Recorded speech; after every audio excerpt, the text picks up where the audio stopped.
Hey guys, welcome to day number 12.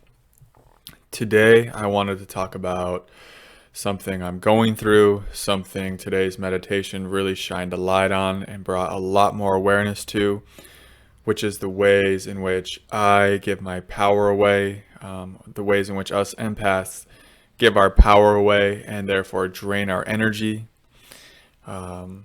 When we do this, we literally drain our life force energy. So there isn't as much energy available for healing, for creativity, for creating the life that we really want to experience and live. So that's why it's so important to reclaim and recall all of your power back to you and then to stay in your power. I actually wrote something down recently that I really felt in my body when I was journaling about what it means to stay in your power and the possibilities. And here's what I wrote: stay in your power at all costs. This is the game. The longer you stay in your power, the more it grows. This freaks the ego out, and it gets noisy and desperately tries to pull you back into older patterns where you're giving your power away and abandoning yourself because it perceives these older patterns as safer, more predictable. Because when we stay in our power and don't budge, there's no telling what will happen. We step into the unknown, to the unlived, to something we've never been before. This is when life becomes fun, fresh, and spontaneous, and synchronicities become the norm. And so I really felt that, and I felt, what would it mean to just keep staying in my power, and letting it just continue to compound and letting more and more power fill my being, more and more life force flow. And I found that this is really hard to do, and it gets to be very difficult because a lot of times we're staying in our power, and then a big fear will arise, or a really big emotion, or a big feeling. And rather than turn towards that feeling, I oftentimes, and I know a lot of you, will churn away from it and will turn back to that old, maybe codependent or needy pattern, that old addiction, that old thing we do to soothe ourselves, to feel safe, that security blanket.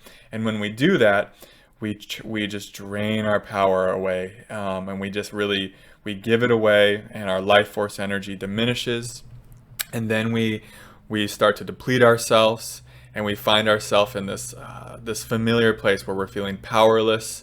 This hopelessness sets in, and we feel not full. We don't feel complete. We feel like something's missing.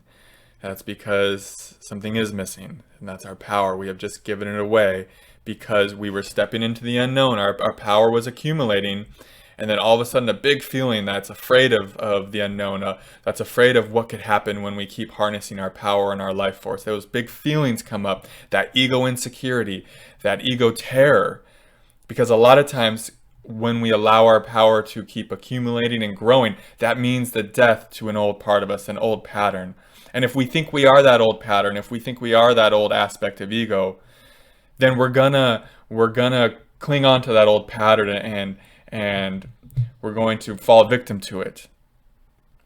But if we know we're not that old pattern, if we're truly ready to let go of it, this is when we stay in our power. This is when we let that old pattern fall away. And this is when we allow something new to birth through us, when we allow the universe to bring a higher consciousness through us. And that is something that I have been working through and allowing the power to build, and then kind of just falling off, giving my power away, draining myself, recognizing that, oh, I fell into an old pattern again. This is not where I want to be. This is something I have outgrown. This is no longer serving me. And then moving towards letting go of that and stepping back into my power, reclaiming my power, and then moving from there again. And so this is definitely a trial and error process. And I think the more awareness you get, the more you become aware of even the most subtle ways that you give away your power that maybe you weren't aware of before. The first way I give away my power is I stay in connection with, or I try to keep relationships going with people after they've run their course, after they've already brought all the lessons forward that they were intended to bring, after all the signs are very clear that this relationship is something that, it's time to let go of. I will still try to keep going back to that relationship, even when it becomes painful and clear that it's no longer serving me or the other person. And some of the signs that this is the case are you start to feel a bit hungover after interacting with this person. You start to just feel really kind of bad about yourself. You start to feel like this other person is just taking a lot from you. And they might be feeling that same thing with you. This isn't necessarily because the other person's a bad person. It has really nothing to do with that. It's just that the connection has become draining. The connection has served its purpose. It's brought you both to a new place. It brought through a lot of beautiful lessons and you learned a lot from it. But now it's time to let go of that connection and create the space for a new, more harmonized and aligned connection to fall into that empty space. But here's where a lot of us get caught up, and here's where we give away our power and drain our energy. We feel this neediness. We don't want to let go of that connection because it's that fear of being alone. Maybe it's a friendship, a partnership, just a relationship in general that gives you that sense of security, that sense of, oh, I'm not alone, I'm safe. Maybe it has a lot of those safety and security feelings. Maybe it's that fear of abandonment that comes up when you lean into following your truth and letting go of the relationship. Maybe you're getting all of these clear signs and signals that it's time for this relationship. It's time for you to let go of it. But there's all that fear in you of like, oh no, what am I going to do without this person in my life? And I think that's something that's come up for me really powerfully is sometimes it's hard to let go of something without that. The ego wants to guarantee is a new connection going to come in? Because sometimes when we let go of an old relationship, we do have to wait a while. There's like this empty space. And we sometimes have to face our own aloneness in that space for quite a while. And so there can be that fear. So we might keep clinging to that old relationship, even when it's so obvious that for both people, it's no longer serving our growth, our evolution. It's actually just became a point of suffering, and it's become something that is actually depleting both people and draining them in a way that's just not helpful anymore. And sometimes this has to get so extreme before we're willing to let go of it. But I'm finding the more awareness we have, the more we feel complete within ourselves, the less painful these relationships and the less toxic they need to become before we're willing to just let go of it. And this has been happening to me recently. There's just been this connection through no fault of either of us that has just started to become very draining, very heavy. It doesn't feel like a source of nourishment anymore. And it's become very obvious that it's time to let go of that relationship for the betterment of both people. And I used to have this in me where I would just never let go. Like it would have to be ripped from me. It would just have to be, like literally the universe would have to tear it out of my hands, any connection I had, because I had such fears of abandonment, especially emotional abandonment. But I've recognized through meditating a lot and just living this path that it doesn't have to get to that point anymore. And that when I'm clinging to that relationship, even though it's no longer serving me or the other person, I'm actually abandoning myself emotionally in that moment. And it's actually causing me much more pain than if I were to just to let go of it and be without the relationship for a while and to face my own aloneness for a while.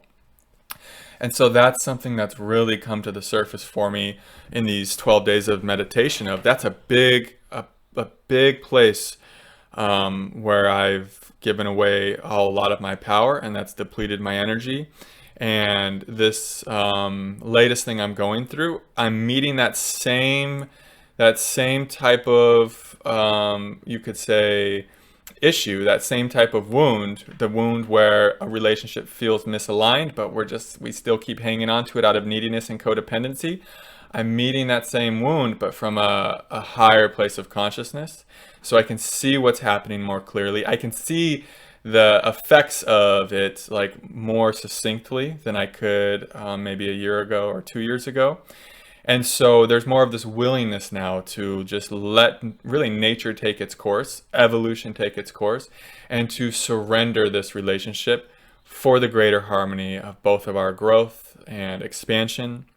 And because there's a lot more self-love here, there's a lot more unconditional love for this one, it's easier for me to let go of relationships that are no longer aligned because there's not that fear of being alone. There's more of, I really actually enjoy my own company now.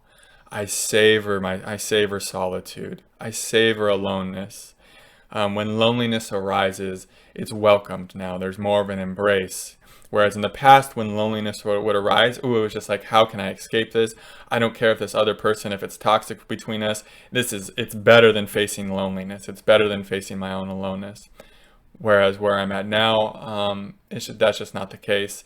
And it's just a lot easier for me to let go of things that are relationships that aren't in alignment for either person. And like I said, this often doesn't really ever have anything to do with the other person. This other person in my case is a beautiful person. It just has everything to do with, sometimes relationships are aligned for a while and they serve their purpose. It's like we have a soul contract, and then that soul contract, it just expires. And it's time to let go of it, and both people just kind of keep going on their own path.